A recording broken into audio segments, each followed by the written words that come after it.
Magandang tanghali. Andito si Bisayang Mangyan sa Bato de Luna. Dito yan sa San Fernando, sa part pa rin ng La Union, San Fernando, La Union. Ayan oh, may malaking pagong. Okay, medyo magandang pasyalan to. Sa mga gustong ma-relax. Papasok tayo sa loob ng pagong. Ayan. Ito yung loob ng pagong nila. Napakaganda. Kung may magandang mga tanawin sa Mindanao, marami ding magandang pasyalan dito sa norte. Try ninyo dito sa La Union, San Fernando, La Union. Yan napakaganda.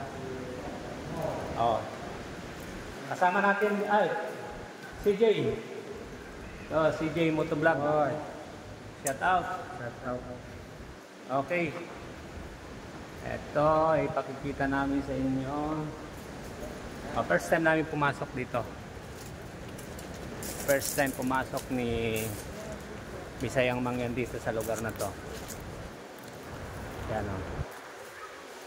Sa mga may, para may idea lang kayo, if in case na gusto nyo pumasyal dito.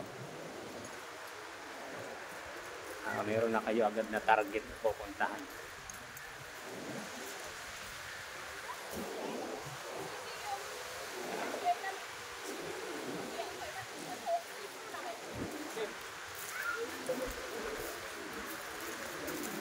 Ito yung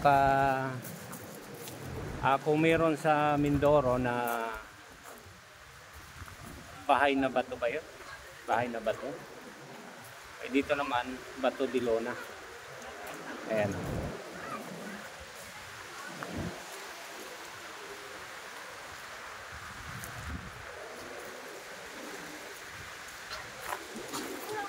Yun talaga, dinisign lang talaga to para sa pasyalan.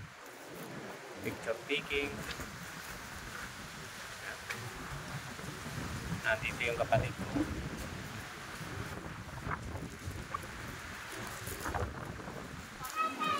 Ayan, picture na talaga.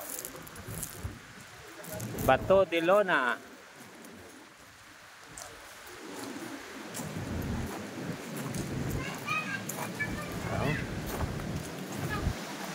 Kasi itong San Fernando, La Union, itong La Union, halos along ito along the sea.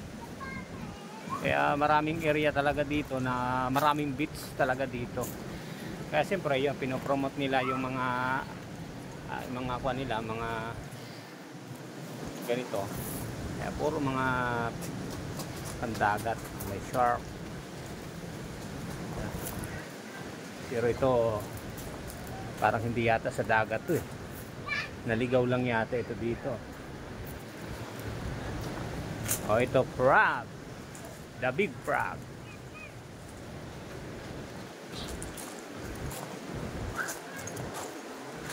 Ayan, napakaganda. Along the highway lang to. Okay guys, thank you.